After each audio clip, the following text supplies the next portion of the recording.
All right. Rachel West, welcome to the Conquering Everest podcast. How are you? I am doing wonderful. Thanks so much for having me on today. Oh, I appreciate you coming on. I've been looking forward to talking to you. NLP has always been an interest of mine, so I definitely can't wait to get into that with you. But before we get into all of that, why don't we take a moment, if you don't mind, and introduce yourself to our watchers and listeners? Yeah, sure. So today I'm a personal growth coach and the founder of Empowering Growth. My background is in neuro-linguistic programming and timeline therapy. And if you aren't familiar with what that is, neuro-linguistic programming is basically a deeper study of psychology. It's the science of how your brain processes information through your five senses. It's how you communicate with yourself and with others, and your internal programming. So that would be your behaviors, your attitude, your habits, perceptions in life, and beliefs. And then timeline therapy is a technique that goes hand in hand with NLP. It's the use of active imagination and working with your unconscious mind to discover and recall events of the past. So Okay. it's really cool techniques, and we'll talk more about those later. So I founded Empowering Growth to focus on mindset and mental health. So I help people um, discover the root as to what holds them back and prevents them from moving forward in those areas of life that they struggle with the most. So that could be through an addiction, through anxiety and depression, self-sabotage, negative self-talk, kind of those things that just keep us stuck and we don't know where to go from there. So my Yeah. goal is to help push people through that stuck state and move on and enjoy their life. So that's very cool, and near and dear to my heart as well, because that's something I'm very passionate about is helping people, especially when they feel stuck. But I'm guessing I'm going to go out on a limb, and I'm going to guess that at 5 years old, you didn't say I'm going to grow up and be an empowerment coach and do NLP and all that. So why don't we go back in history a little bit and talk about what led you to this line of work? Yeah. So I do remember as a kid, though, wanting to be a teacher when I grew Okay. up. So, in a sense, a coach is similar to a teacher. Okay, yeah, you got So, me on that one. I gotta give you that one. That you got me. but you got it. A 5-year-old probably doesn't know what a coach is and even know that thing exists. Yes. So, going back to 5 years old. Okay. So, You don't have to go that far let me back. start. I'm just setting it up. You can start wherever you want. Okay, well, I will talk about 5 years old because there is something important to be shared, but I'm going to fast forward a little bit and then go back. So, um, I started my NLP personal growth journey about 3 years ago. So, prior to that, unknowingly, I was living my life in the norm, doing the things that society tells you to do. I was in that box of you go to high school, you graduate from high school, you go to college, you pick a degree, you get it, you start a business or you climb the corporate ladder, and that's your life. That's what I was doing, and that's the path that I was on. And when I graduated from high school, I didn't know what I wanted to do when I went into college. I didn't know at that point what to choose and what to study and what to do for the rest of my life. And so I just knew that I needed to go to college because that's what you do. And I didn't want to disappoint my family by not going, and society or friends or whoever that I was trying to appease at that time. So I just Right. went. And guess what? I didn't want to go to class. I didn't want to do my homework, and I wasn't getting good grades. Two things. One, I didn't know this at the time, but not having an end goal in mind, your brain can't achieve nothing. And so if you don't tell it what you want and you're just doing something to do something, it can't comprehend that. And so, yeah, that's why I wasn't going to class. I wasn't doing the things that I wanted to be doing. And in reality, I really didn't want to be there anyway because I didn't know what I wanted to do. I was just going to appease other people. So I ended up dropping out, and and then one day I'm driving home from work, and at this point I have two jobs. I have a full-time job, I have a part-time job, and they're both pretty much minimum wage. And I'm driving home one day, and it just kind of smacks me in the face, and I have this thought like, wow, this really sucks. This is not the life that I want to live. I don't want to be working two minimum wage jobs for the rest of my life. So I need to get it together. So I decided at that point I was going to choose my career, choose my path in life, and decided on graphic design. So I re enrolled into a tech school that focused on graphic design. And this time I made a commitment to myself. I told myself, okay, you're going to focus, you're going to do the work, you're going to show up to class, and I'm going to get straight A's. That was my goal. That was my promise to myself when I enrolled. Now, I didn't end up getting straight A's. However, I put all my effort in, and I showed up to class, and I did the work, and I did my best, and I made honors. So that goes to show me, even though I didn't know this at the time, having that end goal in mind. Okay, I'm going to get my degree in graphic design. Having that end result and making that commitment to yourself to give it your all, how different the results you get. Mm. So then I graduate with my degree, I get an internship, and decide that I'm going to move to Las Vegas from the Chicago area. And I move here, and I am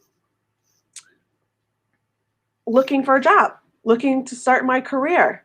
And I'm applying at all these graphic design places, and I end up getting the same answer every time. They really like me, they like my resume.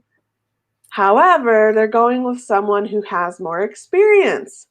An 8-month internship isn't enough for them. So I'm working at a local coffee shop, and there's a girl there that was also a graphic designer. And she jokingly said, hey, we should start our own business. Well, I took her serious because at that point I was really frustrated. Like, well, if nobody else is going to hire me because I don't have the experience they're looking for, then I'll start my own business with this girl and I'll hire my own self. So we jump in, we start the graphic design business, and probably a year and a half into it, she tells me about this Neuro-Linguistic programming, or NLP. And I'm like, I have no idea what this is, never heard of it before. She's like, hey, there's a boot camp they're going to be talking about NLP and teaching it. I think we should go check it out. I think it would help us in our business. So her being my partner, I trusted her. I went and discovered all the NLP was and decided to jump in and start studying it for the communication side. I wanted to learn the different ways that people communicate and how they process information so that I could then turn around and in my business craft marketing messages to reach them on a deeper level. So I start studying NLP, decide to go all the way through the training and get my master's practitioner certification and become a trainer of NLP. And through that process, I discover that I no longer want to have this graphic design agency and that I want to start life coaching, focusing on mindset and mental health. Why do I choose that? Because a lot of my family members have addictions and still have had. And so I was that family member growing up, witnessing these people around me kind of deconstruct and ruin their life through substance abuse, drugs and alcohol, through gambling, through self-harm. And when I discovered these tools and the knowledge of NLP and timeline therapy and gained the gifts of helping people discover that root as to what is causing them to stay stuck. What is that? What is it that they're suppressing and not wanting to deal with? And helping them through that emotional experience so that they can move forward. And then through this discovery, I have all these realizations that I have been living life just in the norm and kind of just going through the motions of life, but not really living it. And I have this discovery that I was sabotaging this graphic design business to not work. You know, we started it in 2016 and it was slowly growing over the years, but it wasn't growing to what I wanted it to be. And it wasn't growing as fast as I wanted it to be and into this vision that I had for it. And I have this discovery that it's because it was not what I really wanted to be doing. It was just something that I thought I was supposed to be doing. I was doing it. I was good at it. I liked it. So I just went along with it. Mm. And how many times in life do we all do that? Do we just keep doing what we're doing because we're good at it and we like it, even though it's not really fulfilling us? Yeah, say I'm guilty as So I had charged. these aha yeah, so I had these aha moments, and so it was so easy to make that decision, and I can tell you the point that I had this aha moment. It was through these trainings, and one day we were doing a full day long breakthrough, and when I say day long, 11 hours. So Mm. it's this session where you just dig deep within yourself and you discover your family history, where you created beliefs and decisions in your life that hold you back. You discover your internal unconscious values, the things that are most important to you in life. You work through those negative emotions that we feel, that we suppress, that we avoid at times. And I'm talking with my partner and we're going through this session and I'm telling her this. In the past, several times, I had been going, I had been waiting to hit my rock bottom so that I could use that as motivation to push off of it and do what I wanted to do. So going back to driving home from work that one day and having that be my rock bottom at that time, like that aha moment where, man, this life sucks that I'm living right now. And that was enough motivation to push off and do what I wanted to do. Now, everybody's rock bottom is different. And I'm using that more as a metaphor, like waiting for everything to crash and burn before Right. you do something about it. And that's what I was doing. And so I'm in this session and I'm telling her this, like, oh my gosh, I can feel it in my entire body that this bottom, this crash and burn is coming again. And I'm so excited. Wait, did I just say that out loud? That I'm waiting eagerly for this rock bottom to crash and burn so that I have the motivation to do what I want to do. And I said this out loud to her, and it took me saying that. Now I had known that I was doing these things, but I didn't really know I was doing them. Right. And it took me verbally saying, I mean, we think these things all the time in our head, but it took me verbally saying it out loud. That's the first time I had ever said that to anybody. And hear myself say that for it to be like, what am I doing? Why am I waiting for this? Why do I have to crash and burn to do what I want to do? Why don't I just do it? And so it was easy for me at that moment to start that transition out of the graphic design and into coaching. It's like you're just doing the things to do them. It's not really what you want to be doing. And you're sabotaging it. And you're waiting for this crash and burn to come. Just do it. Mm-hmm. And so it was easy for me to just do it. And I 100% believe in energy. What you put out, you get back. And so I had a conversation. It took me 2 weeks to get the courage to have a conversation with my business partner. Luckily, she had been going through this training with me, and she was great, and she fully understood. So I had this conversation. I said, hey, I'll give you 3 months. I'll sign everything over to you. I will help you finish up any existing projects, and then I'm out. It's all you, and I'm starting this. And so I started my coaching business January 1st, 2020. Last day with her was January 31st, 2020.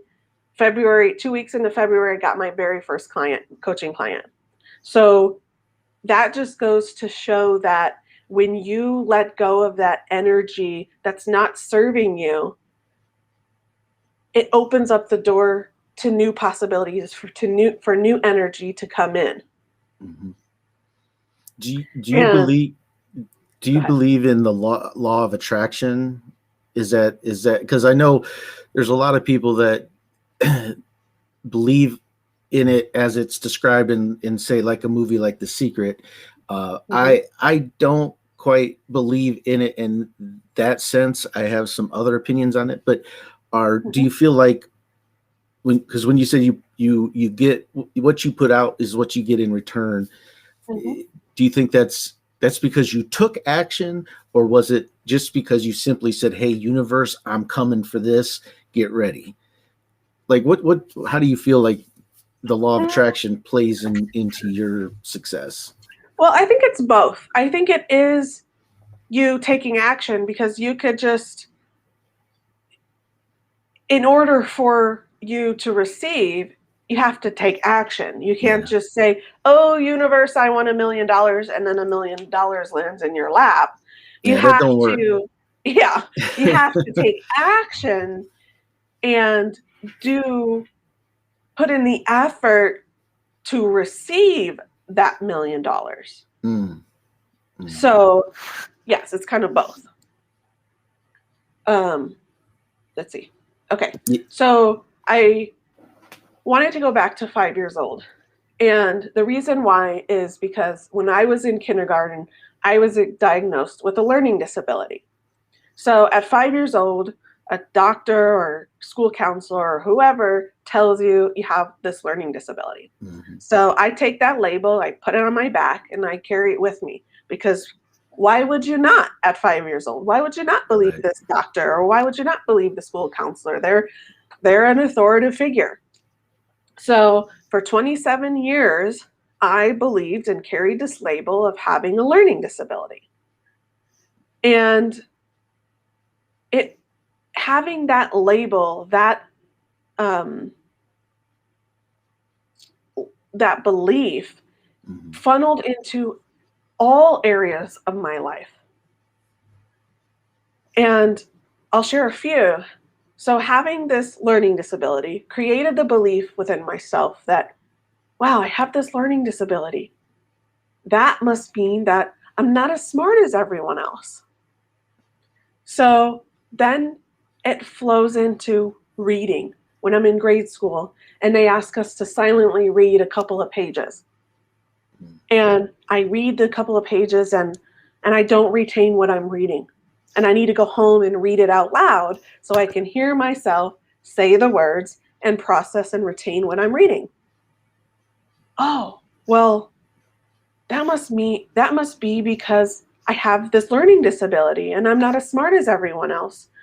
So I must be the only one that reads like this, because I don't see anybody else reading out loud and I don't see anybody else struggling. So I must be the only one. So I'm just not going to read, because I don't want to be the only one and be even more different than everybody else. So I didn't read. I read very minimal, like to get by. And then funneled into writing. Well, how can I be a good writer if I don't read? I'm not as smart as everyone else, and I have this learning disability. And I struggled with writing. We'd have to write reports in school, and I would never meet the minimum requirement. I was always short. And I would stretch and pull and try every trick to get to that minimum and never could do it.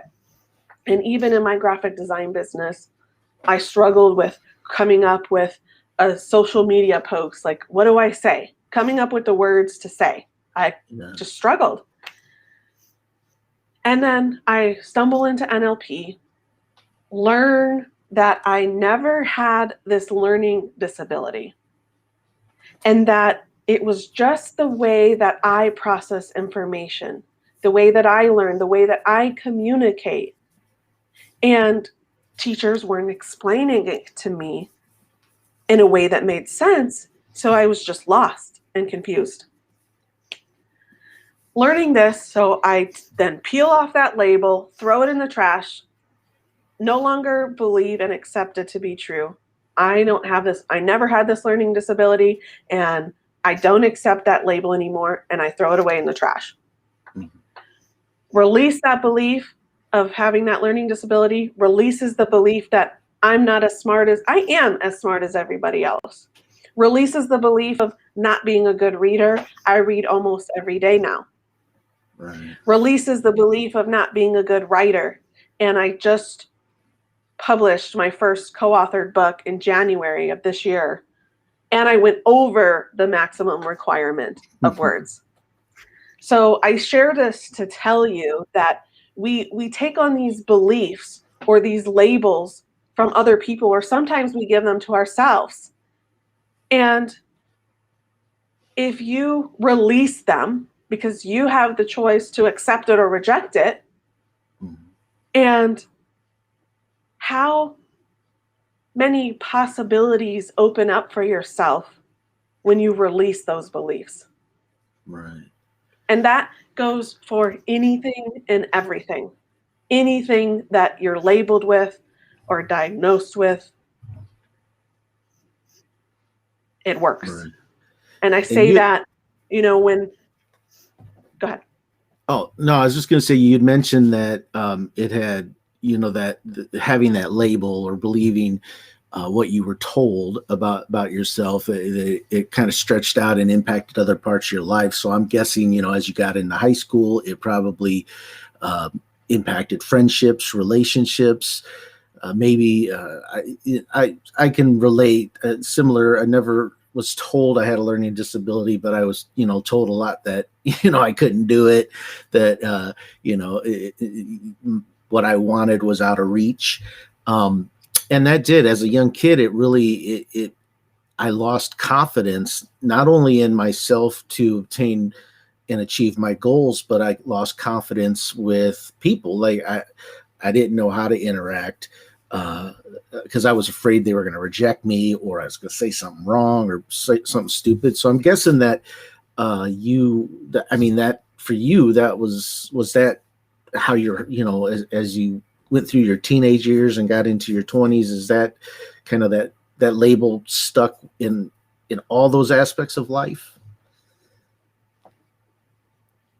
Yeah, it did. I use the school example just for the sake, but yes, it does then flow into everything else. So you think you're not as smart as everyone, you're struggling to read, you're struggling to write, you're struggling to come up with words, which then affects your communication. So then I became very quiet and shy, and I really didn't make friends. I maybe had one good friend, and then in relationships, then you're very quiet and you don't communicate, and it affected my relationships, it affected my friendships, it even affected my family, just because I would just not talk. I felt, and then it flows into other areas, which is having the addiction in your family and seeing these unhealthy relationships. My mom was in and out of marriages with substance abuse users, and so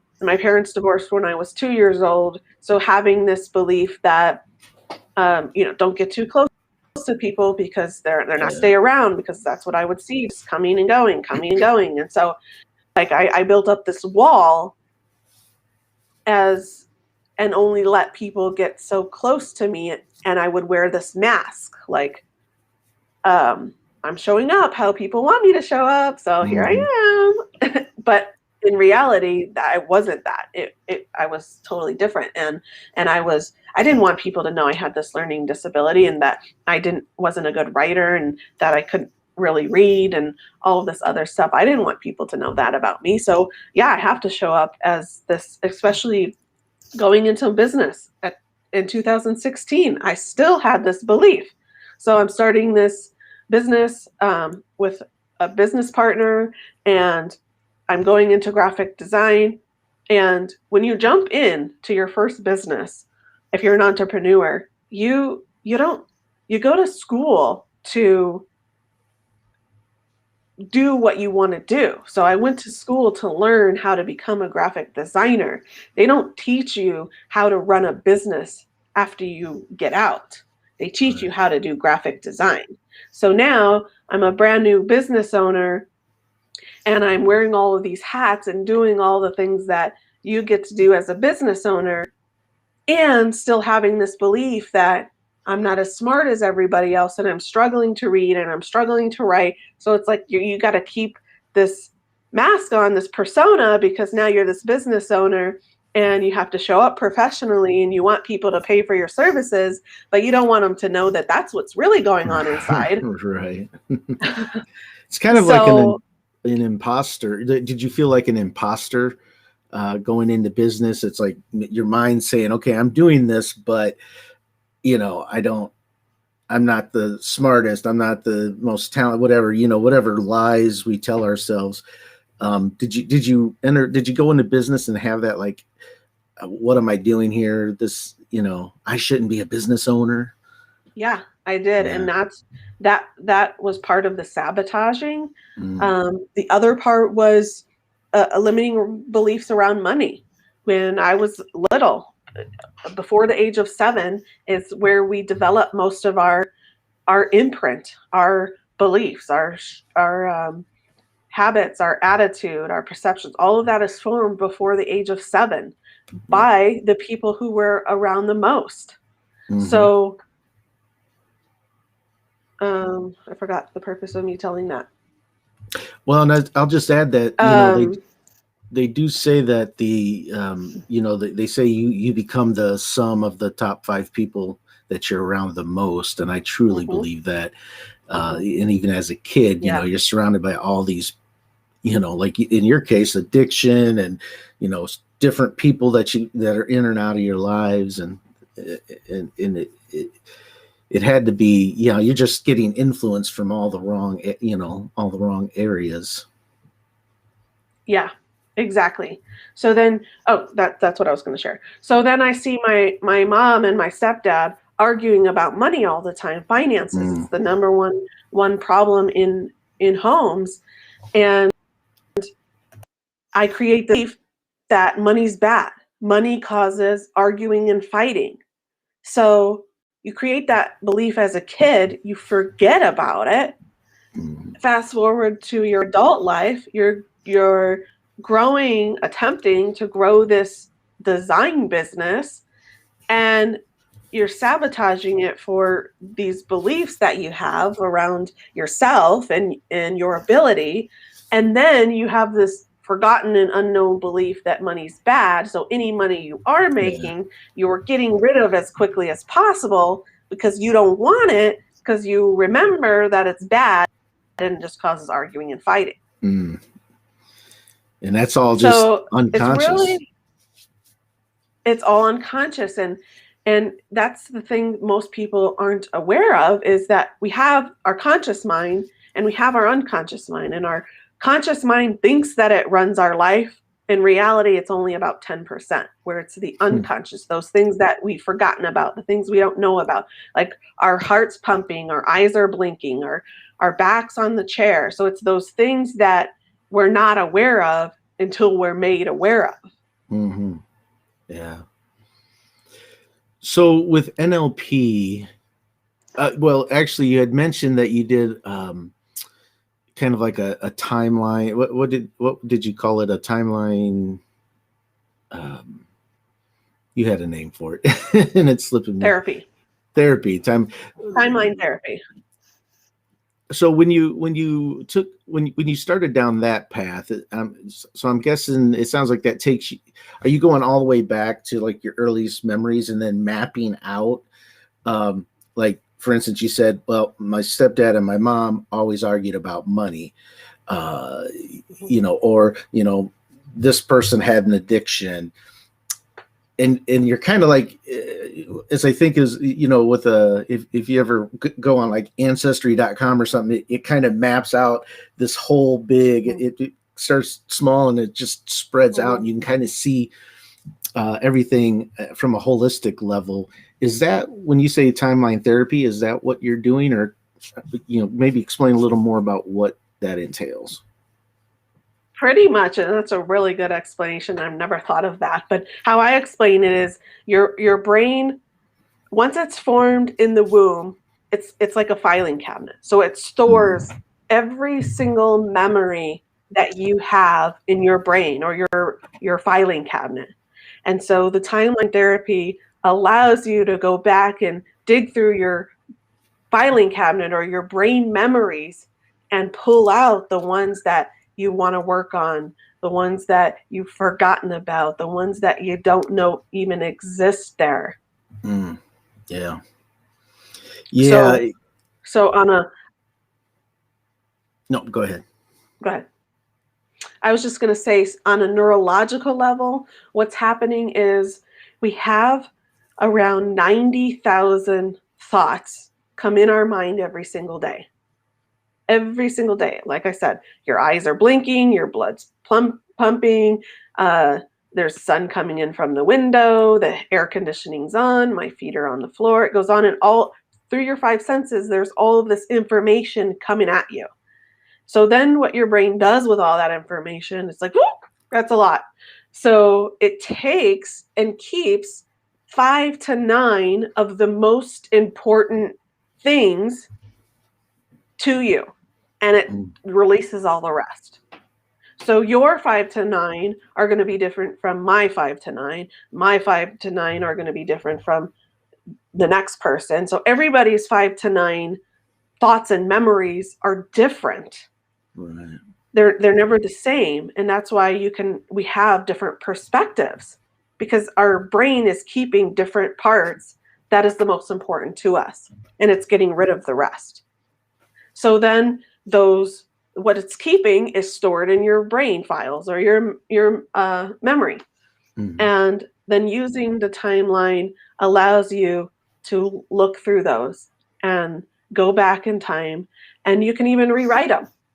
So you go back to that moment when you see your parents arguing, and instead of creating the belief, wow, that money's bad, you think about what you can take from that. So basically, society is formed to take the negative. So you're in that experience or event, your parents are arguing, you grab and take the negative from that, and you carry that with you. If you could go every negative. Nope, go ahead. I was just going to say, every negative has to have a positive. So if you're taking the negative, there has to be positives there.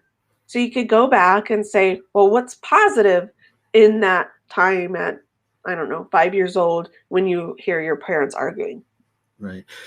Well, the limiting beliefs, or those perceptions that we hold on to, so how does the subconscious mind and the conscious mind work together? Because I'm kind of, as I'm absorbing this, we'll just stay on the money train for a minute. You saw your parents arguing about money. Your subconscious mind, first, that's conscious, it processes through your conscious mind. Then your subconscious mind goes, oh, okay, you're telling me that money is bad, so I don't know, right or wrong, I'm just taking what you're giving me. And Mm-hmm. so that locks into your subconscious mind from your conscious mind. Is that, am I correct Mm-hmm. in that it processes Yes. from conscious to subconscious? And then on the Yes. reverse So end, go ahead. We got to, and I'll just say for our no. watchers, listeners, there's just a slight delay. So if it seems like we have these awkward pauses, it's just a slight delay. Okay. Oh, so I was just going to mention. So of those 90,000 thoughts that we're getting every single day, 80,000 of those, 10% of those, are negative thoughts or about things that we don't want. So the majority of the things that we're taking with us, the things that we're storing as beliefs, the things that we're perceiving are negative. Mm-hmm.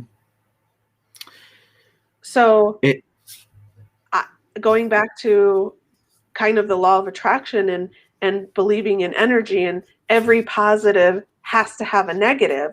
So that those negative things, there has to be a positive. There has to be an alternative. And how are you viewing it? Are you looking at it from the negative side, or are you looking at it from the positive side? Most people look at things from the negative side. right. Yeah.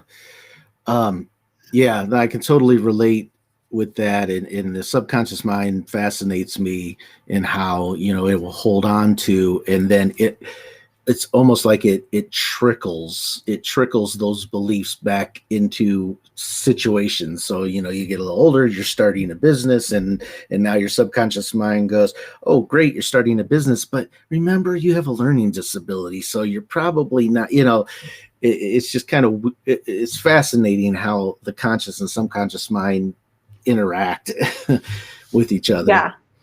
Yeah. So the purpose of the unconscious or subconscious is to protect you. So if you aren't ready to deal with it, problem, insert problem, it's not going to present it to you. And most people don't know that it exists, or know how to pay attention to it, or know how to listen to it. So it's kind of like, extreme example here, but the person who gets into an abusive relationship. The first time, it's like a tap on the hand. They get out of the relationship, they get into another relationship, different person, same problem though. They're still abusive. And now this time, it's not a tap on the hand, it's a punch in the arm. They get out of the relationship, get into a new one, it's a different person, but the problem's still there. Now it's a slap in the face. And basically it's your unconscious mind showing you, like in a mirror, are you ready to learn the lesson from this? And the person says, here's a slap on the hand. Are you ready to learn your lesson from this? No. Okay, next relationship, slap, punch in the arm. Are you ready to learn your lesson now? No. Okay, next relationship, same problem, punch in the face. It's presenting the learning and the lesson from that event or experience, and then being your mirror to say, are you ready to deal with this? Are you ready to figure out why this is happening? And if you ignore it, and most people do because they don't know that it's there, or know to pay attention or really listen to it, they just keep going on in the same pattern. It's just getting bigger and stronger every time, because now your unconscious mind is like, wow, bombs are going off. Are you ready to pay attention yet? Right. And you're like, no. Okay. What do you think holds us back from saying, hey, okay, so I'm in a relationship and I get a slap on the wrist, and I'm like, one person may say, you know what, I'm done, I'm out of here, forget about it. The other person, like you said, though, they say, well, okay, so I'm leaving, but they find themselves attracted to the same type of individual. Mm-hmm. What is preventing us from saying, hey, this is my rock bottom for this situation? I mean, what makes us continue to put ourselves into the same situations over and over again? It's because people don't know what they don't know. People don't know to listen. People don't know their imprint. They don't know what was formed before the age of 7, their attitude, their behavior, their beliefs. So if there's, for me, self-worth, well, my dad didn't stay around, these guys don't stay around, the relationships don't work out, the friendships don't work out. For me, it's self-esteem. Well, why do I matter? How am I important if my dad doesn't even stay around? What makes me important? And so I think it's plays into that, where people stay in those relationships because that reason they think this is all I got. This is going to be my life because this is what I'm worthy of, or I want to be loved and this person loves me because they never got it. Or maybe their parent was that way. If you're learning before the age of 7 from the most influential people and your parent's abusive, then usually a child will then go and get in relationships with the parent, because if you're seeing your mom be abusive to you, then you believe that that's what life is. That's all you know. If your mom or dad is abusive towards you, you think that that's what you do in life. You abuse people. So then you either are the abuser or you get into a relationship with the abuser because you think that that's life. Yeah. So you don't know any different. Until you get to that point where you're ready to reframe and reprocess it and say, oh, wait a minute, okay, I deserve better than this. I guess we all have our different levels of tolerance, and some people will continue on for longer periods of time than others, just because their depth of what they can throw on their back is different. Exactly. I want to make sure we have time to discuss not only your coaching, but your books and all that. So let's go ahead and take the next few minutes. If you'd like, go ahead and just promote and share maybe websites or books and different things that our listeners and watchers, how they could connect with you. Okay, so the best place to go is my website. It's empoweringgrowthcoach.com. There you can find my book for purchase. You can find all my social media links to connect with me. You'll find my phone number and email if you want to reach out. You'll find all my services. If you're interested in coaching, you'll find all of that information there as well. So the best place to go is my website. Again, it's empoweringgrowthcoach.com. Okay, we'll make sure that's in the descriptions and all that good stuff. So if you're watching or listening, if you just look below, you're probably going to see that link, or you should see that link, or shame on me. But so as we wrap up here, it's fascinating conversation, and time's just flown by. I wish sometimes I could slow it down, but I can always have you back on the show. So that's the I guess maybe that's maybe secretly I'm shortening these episodes so I can have people back. But there you go. Yeah, what would be just as we get ready to wrap up, somebody's out there, they're stuck, they feel like an imposter, and they're on the cusp of whether or not it's time to get help or change. What parting words of wisdom or advice would you leave that individual with? Remember to always focus on the things that you want as opposed to the things that you don't want. When you have anxiety around any situation, whether that's the anxiety around being an imposter, anxiety around, stepping into a business or a diagnosis of some sort, whatever you're getting anxiety around is really just a warning from your unconscious mind for you to focus on the things that you want. Because when you have anxiety, you're playing in your mind a negative ending to a situation that hasn't even occurred yet. So, what's the difference if you take that same energy and create a story, a positive story to the ending that hasn't happened yet?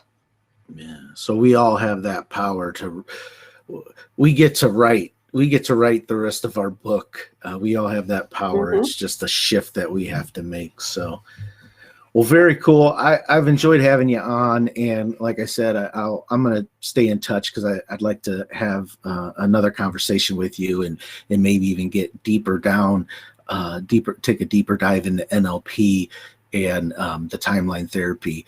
So if you're game for that, I will mark you down as a return guest Yes. in the near future. So Yes. everybody, Let's do it. yep, for sure. And if you're watching, you're listening, make sure you check out our website, check out the books, and sounds like all your contact information is out there. So if you're thinking about reaching out, I say go ahead and reach out to Rachel. I think you're standing by, right? You got the email. So, Yep. all right. Well, thanks again for being on the show. Hang tight. I'm going to end this stream, but we'll have a little chat just to follow up, and we'll start planning on the future episode. Sounds good. All right.